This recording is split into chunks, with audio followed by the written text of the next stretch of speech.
जब से मैंने समधन जी को देखा था, मेरे तो दिन के होश और रात के चैन ही उड़ गए थे।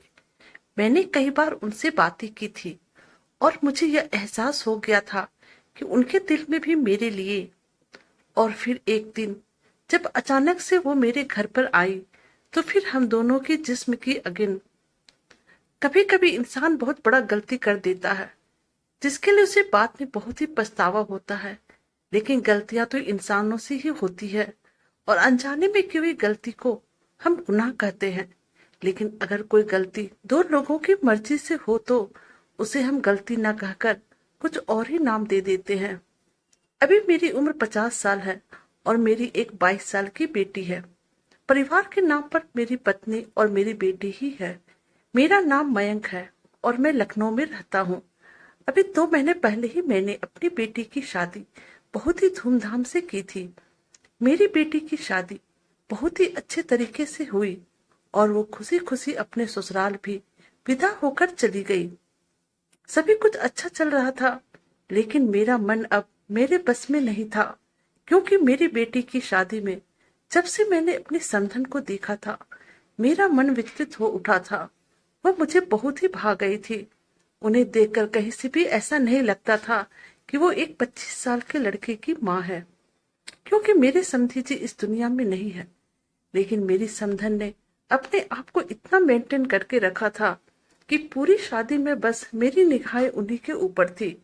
उनका पूरा बदन दूध के समान वाइट था, और उनकी बड़ी बड़ी आंखें और पतली सी ओठ, जिस पर उन्होंने मैरून कलर की लिपस्टिक लगा रखी थी। मेरी नजर तो उन पर से हट ही नहीं रही थी। सच कहूं तो मेरा दिल मुझे कहने लगा कि काश अगर ये औरत मुझे मिल जाए तो जिंदगी का मजा आ जाए। लेकिन मैंने एक बात और नोटिस किया था। मेरी समधन मुझे भी बहुत ही गौर से देख रही थी, और जैसे ही मेरी नजर उनसे मिलती, तो वो एक प्यारी सी मुस्कान मेरी तरफ दे देती थी। वह एक सरकारी ऑफिस में जॉब करती थी, क्योंकि समधी जी की मृत्यु होने के बाद वह नौकरी मेरी समधन जी को मिल गई थी। उन्होंने अपने आप को इतनी अच्छी तरह से मेंटेन करके रखा था कि मैं उनकी फिगर पर फिदा हो गया था। खैर, मैं बेटी वाला था, इसलिए मैंने अपने दिल को काबू करके रखा था। मैं नहीं चाहता था कि मेरे कारण मेरी बेटी का घर संसार उजड़ जाए, क्योंकि मैं अपनी बेटी से बहुत ही प्यार करता हूँ। शादी तो ठीक ठाक से हो गई थी और मेरी बेटी भी विदा होकर चली गई थी। लेकिन अक्सर अब समधन जी से जब भी मेरी मुलाकात होती थी, वो मुझसे कुछ ज्यादा ही फ्री होकर बातें करती थी।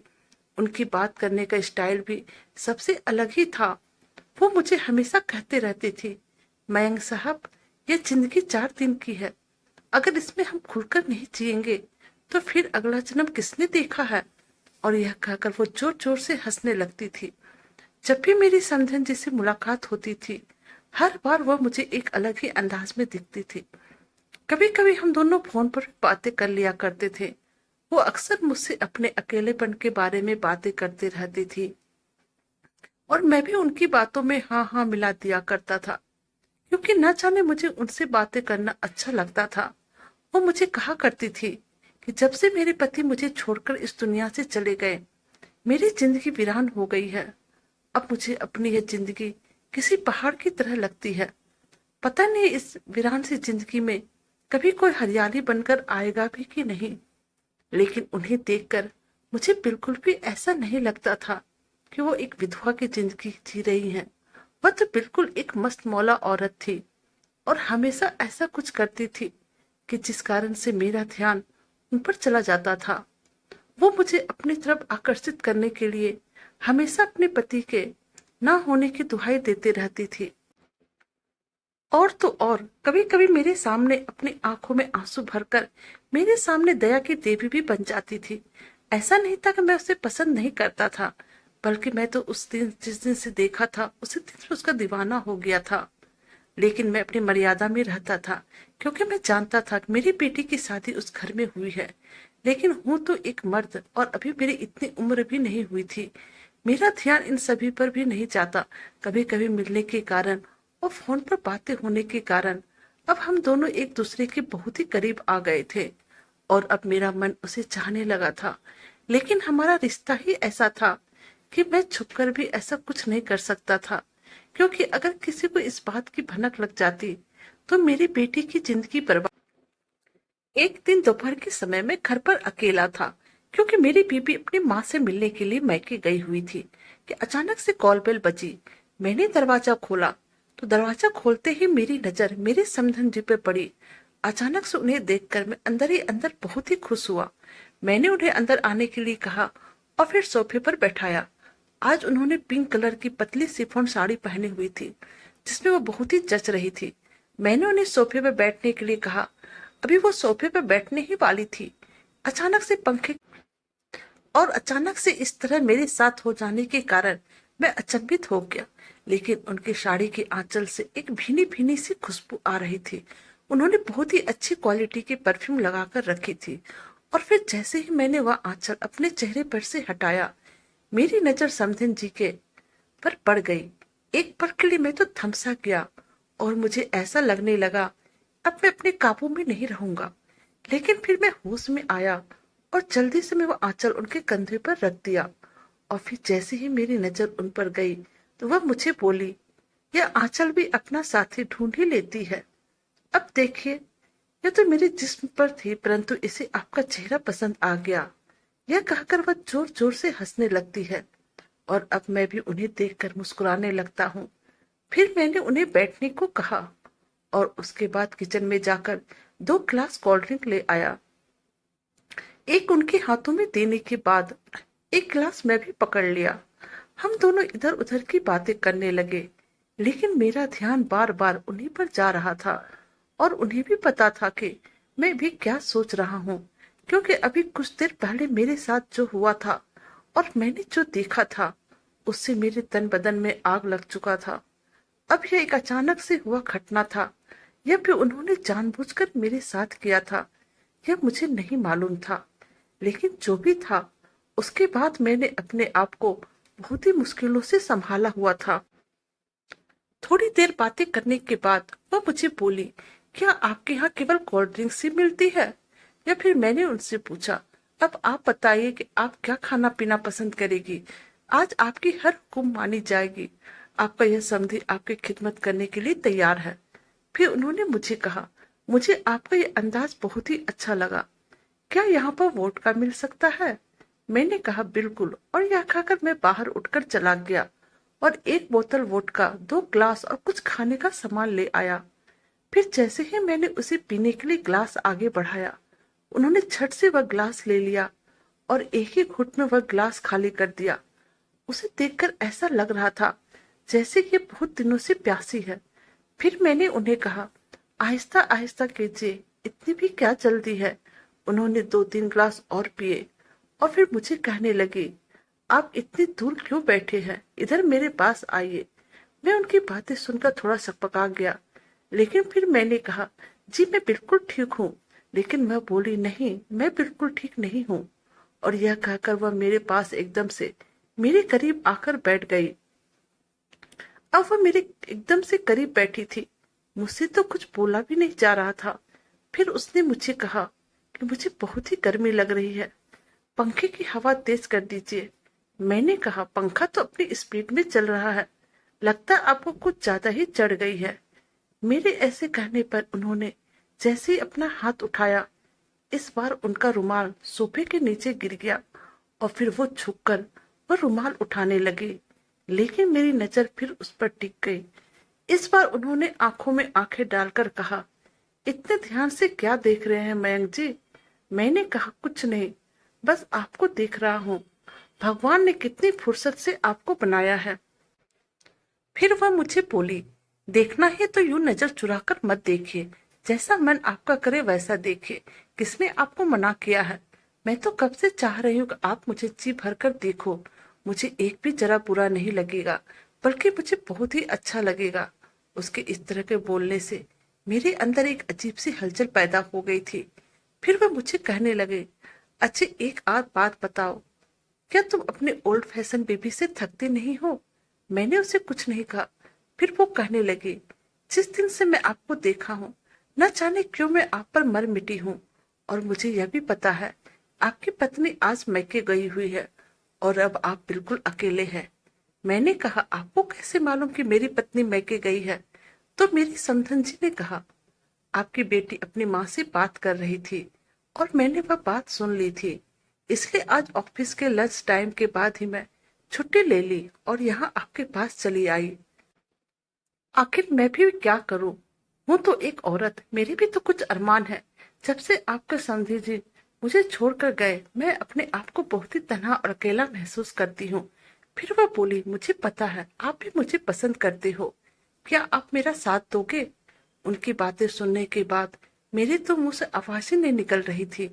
बड़ी मुश्किल के बाद मैंने कहा, मैं ऐसे कैसे कर सकता हूँ, हम तो लड़की वाले हैं। तो वह तपाक से बोली, अरे ऐसी की तैसी, लड़की वालों की, वह रिश्ता अपनी जगह पर है। मैं तो फिलहाल यहाँ पर आपसे अपने दिल की बातें शेयर कर रही हूँ। आप इस रिश्ते को अलग करके बस एक बार मेरे बारे में सोचिए।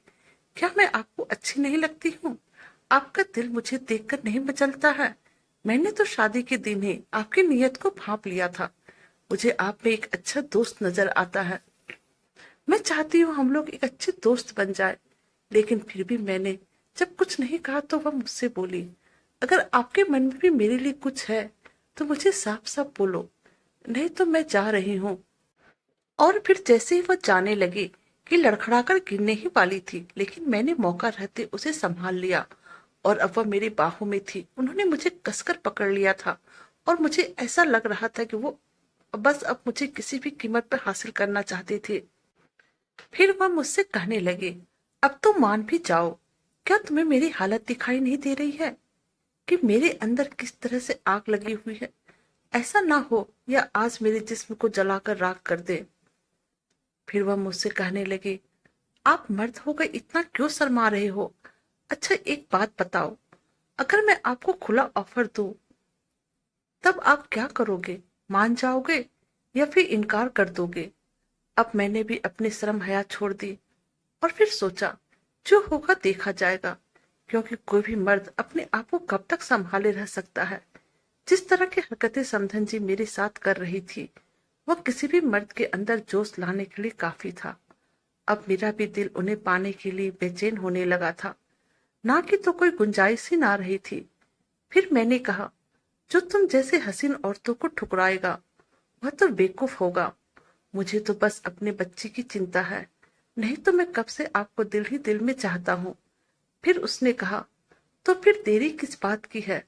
आज इस दो तड़पते हुए दिल को मिल ही जाने चाहिए, जो कि ना जाने कब से मिलने के लिए तड़प रहा है। अब मैं खड़ा हो गया और उठाकर उसे बाहों में भरकर अपने बेडरूम में ले आया। वह बड़े प्यार से और एक कातिलाना मुस्कुराहट के साथ मेरी आंखों में बस देखे जा रही थी। जैसे ही मैंने उसे बेड पर लेटाया, उसने खिंचकर मुझे भी अपने बाहों में ले लिया और फिर बोली, जानते हो मेरी बचपन से आदत रही है कि जिस चीज को मैं पसंद करती हूँ उसे हर हाल में हासिल कर लेती हूँ।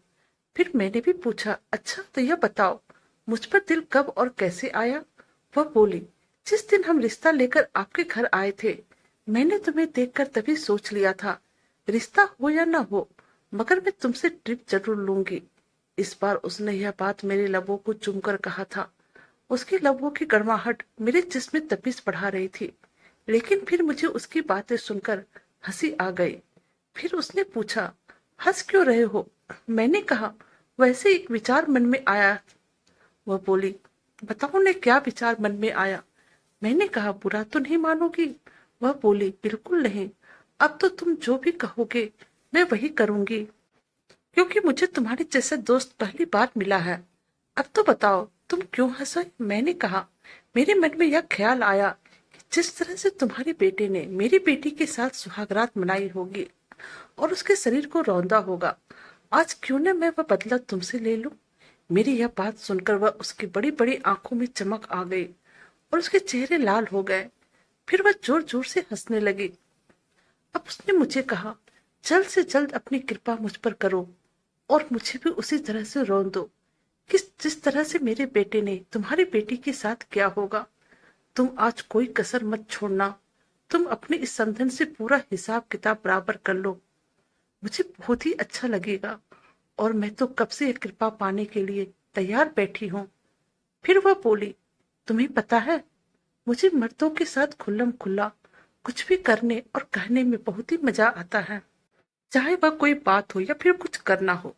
फिर मैंने भी कह दिया, मुझे भी तुम जैसी औरतें बहुत ही पसंद है। मेरी बात सुनकर वह बहुत ही खुश हो गई और मेरे ओठों पर अपनी उंगली रखकर बोली, बस अब कोई बात नहीं होगी। और अब वह भी मेरा पूरा साथ दे रही थी। मैंने कहा, मुझे अपने दामाद से बदला लेना तो बनता है। उसने मेरी फूल जैसी बच्ची को बहुत ही बेदर्दी के साथ रौंदा होगा और अब आज मैं तुमसे वह सारा कसर निकालूंगा।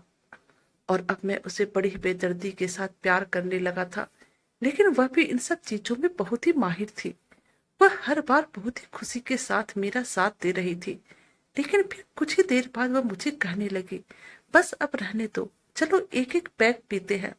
मैंने कहा, हाँ जरूर। और फिर पैक लेने के बाद हम दोनों एक साथ बाथरूम में नहाने के लिए चले गए। वहां पर भी हम दोनों ने बहुत ही मस्ती की। आज अगर यह उम्र साथ देती, इस पल की बात ही कुछ और होता। उसके बाद जब हम लोग फ्रेश हो गए, फिर हम दोनों ने एक साथ बैठकर रोमांटिक मूवी देखे और वह मेरे हाथों को अपने हाथों में लेकर कहने लगी, अच्छा मैं एक बात तुम मुझे बताओ, क्या तुम्हें मेरा साथ अच्छा लगा? मैंने कहा, मुझे तुम्हारा साथ इतना अच्छा लगा, इसके बारे में मेरे पास कोई शब्द ही नहीं है। यह कहकर मैंने उसके गालों को चूम लिया। लेकिन आज मेरे दिल की तमन्ना पूरी हो गई थी। मैंने उसे पूरी तरह से पा लिया था। अब रात के 8 बजने वाले थे तो वह मुझसे कहने लगी, अच्छा अब मैं चलती हूँ, लेकिन एक बात तुम बताओ कि अब फिर कब मौका मिलेगा और कब हम दोनों की रातें रंगीन होगी, क्योंकि तुमने तो मुझे आज वो आनंद दिया जिसकी कल्पना मैं कब से कर रही थी। और अब मैं ये आनंद अपने इस दोस्त के साथ बराबर ही उठाना चाहूंगी। मैंने उससे कहा, मेरी पत्नी कल वापस आ जाएगी, इसलिए घर पर हमारी मुलाकात नहीं होगी। अब हम बाहर होटल में मिला करेंगे। और फिर इसी तरह हमारी यह मुलाकात आगे बढ़ती रही और ना जाने हम दोनों ने कितने दिन और रात एक दूसरे के आगोश में बिताए। लेकिन अब हम दोनों की उम्र हो गई है, तो बस हम दोनों जब भी कभी परिवार के साथ मिलते थे तो सिर्फ एक दूसरे को देखकर मुस्कुराते हैं, क्योंकि यह मन तो अभी भी नहीं भरा था, लेकिन यह तन अब हम लोगों का साथ नहीं दे रहा था। तो दोस्तों, ऐसे ही रोमांटिक स्टोरी पढ़ने के लिए चैनल को लाइक और सब्सक्राइब कीजिए। Thank you.